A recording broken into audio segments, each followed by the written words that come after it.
Hello friend, मैं सोहम सिंह आप सभी का स्वागत करता हूं मेरे चैनल जीएस बाय शुभ सर में। जैसा कि आपको पता है कि अभी हाल में ही यूपी पीसीएस की परीक्षा संपन्न हुई है। तो और थंबनेल देखकर भी आपको पता हो गया होगा कि आज हम बात करने जा रहे हैं यूपी पीसीएस 2025 के प्री के कट ऑफ के बारे में। ठीक, यूपी पीसीएस 2025 प्री के कट ऑफ के बारे में। प्री के कट ऑफ की चर्चा करने से पहले हमको दो चीज़ें देखना पड़ेगा। पेपर बनता है जीएस और सी सेट का।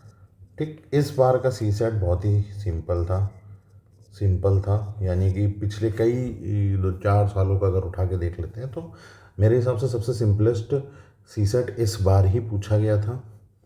तो कोई बच्चा पढ़ने वाला अगर कोई बच्चा है तो वो मेरे हिसाब से सी सेट में फेल नहीं हुआ होगा। तो इस बार सी सेट कोई बाधक का कार्य नहीं कर रहा है। लगभग हर पढ़ने वाले बच्चे का सी सेट क्लियर हो रहा है। तो ये फैक्टर इस बार हटता है। तो पूरा खेला आता है जीएस के ऊपर। जीएस के 150 क्वेश्चन थे।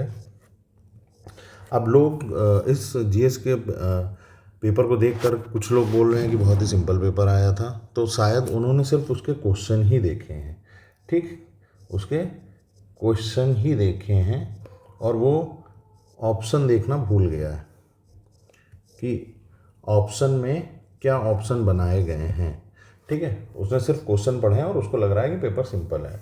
लेकिन जब आप ऑप्शन देखेंगे तो अगर वो 4 दिए गए हैं, 1 2 3 4, मान लो 1 2 3 4 मैच करने वाले, तो आपको इन दोनों में से भी एक आना चाहिए और इन दोनों में से भी एक आना चाहिए, तभी आप मैच कर पाओगे। नहीं, आप उसको मैच नहीं कर सकते हो। फिर 50-50 में खेलोगे, है ना। क्योंकि इन दोनों में से भी एक आना चाहिए, इन दोनों में से भी एक आना चाहिए। तो पहले होता था कि तीनों में से कोई एक भी, चारों में से कोई एक भी आता था तो हम लोग मैच कर ले जाते थे। लेकिन इस बार आयोग ने ऐसा नहीं किया। उसने कहा कि पहले दो में तुमको एक आना चाहिए और आखिरी दो में तुमको एक आना चाहिए, तब जाकर तुम पूरा मैच कर सकते हो उसको। ठीक है, अब कुछ लोग इसकी बात कर रहे हैं, तुलना कर रहे हैं आरओ वाले पेपर से। आरओ वाले पेपर से तुलना करना बिल्कुल ही बेमानी होगा, क्योंकि आरओ के पेपर में जो क्वेश्चन पूछे गए थे वो डायरेक्ट पूछे गए थे। डायरेक्ट क्वेश्चन पूछा गया, उसके 4 ऑप्शन दिए गए जो वनडे के हिसाब से पूछे जाते हैं, वनडे के एसएससी के हिसाब से पूछे जाते हैं। तो उसमें डायरेक्ट सीधे सीधे पूछे जाते हैं क्वेश्चन। उसमें 4 ऑप्शन दिए, उनमें से एक को चुनना था। और उसमें आरओ के पेपर में 2 बड़े फैक्टर थे, हिंदी और रीजनिंग। तो वो भी बहुत बड़े फैक्टर थे, क्योंकि हिंदी में पढ़ने वाला बच्चा 55 क्वेश्चन सही कर लेगा और रीजनिंग में अगर 15 क्वेश्चन आ रहे हैं तो उसमें 12 से लेकर 14 तक तो बच्चा सही ही करता, पढ़ने वाला बच्चा। तो ये एक बड़ा फैक्टर होता है आरओ में, जो मेरिट को बढ़ाता है। अब बात करते हैं इसमें।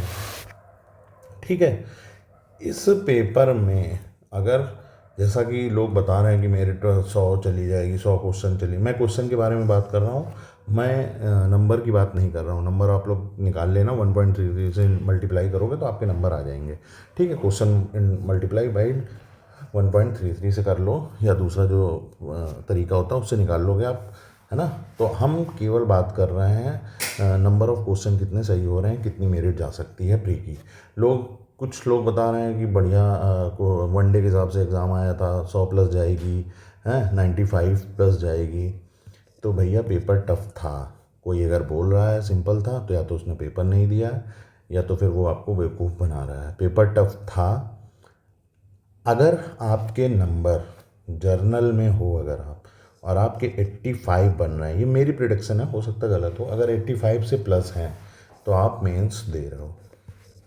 ठीक, इसमें एक बहुत बड़ा फैक्टर वर्क कर रहा है नंबर ऑफ सीट्स का।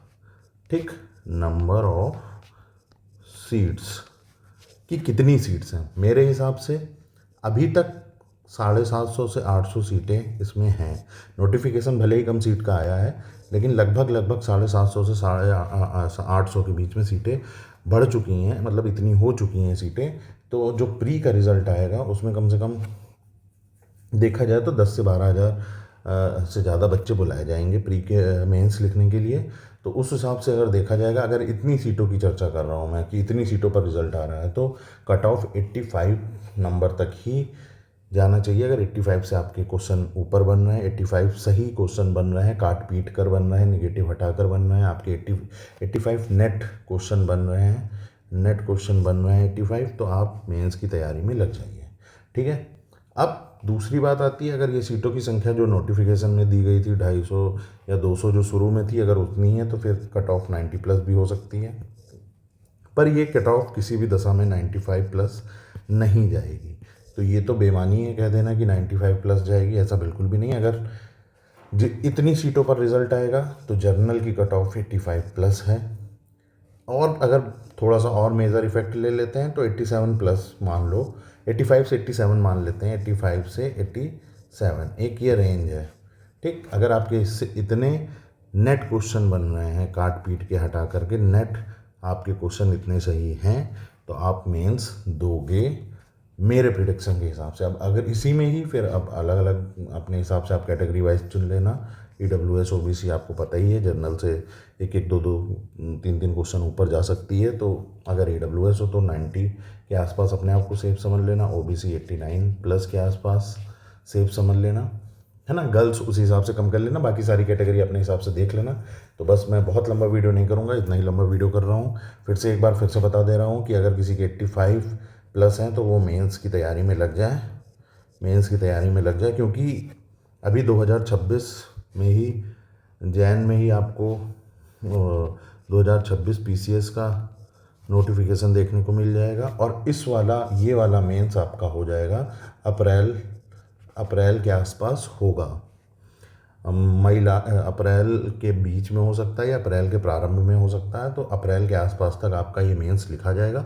ऐसा इसलिए है क्योंकि सारी डेटें आयोग की बुक हैं, लगभग फरवरी में APO का और RO का मेंस लिखवा सकते हैं वो लोग। APO का प्री होना है, APO और RO मेंस ये फैब में होना है ना। तो फैब तक तो कुछ होना ही नहीं है इसमें। और रही बात रिज़ल्ट की, तो रिज़ल्ट 15 दिसंबर के पहले आ जाएगा, 15 दिसंबर से पहले आ जाएगा, से पहले आपका रिज़ल्ट प्री का आ जाएगा, प्री का रिज़ल्ट। और रही बात 2024 PCS की, तो उसका रिज़ल्ट, मेंस का रिज़ल्ट जैन में आ रहा है। लगभग 90% उम्मीद है कि मिड जनवरी के आसपास इसका रिज़ल्ट आएगा। दिसंबर में इसका रिज़ल्ट मेंस का नहीं आ रहा है। ठीक है, तो बहुत बहुत धन्यवाद अगर आपने यहाँ तक मेरा वीडियो देखा है। चैनल को लाइक करें, सब्सक्राइब करें और प्लीज़ शेयर करें अगर आपको अच्छा और जेन्युइन लग रहा है तो।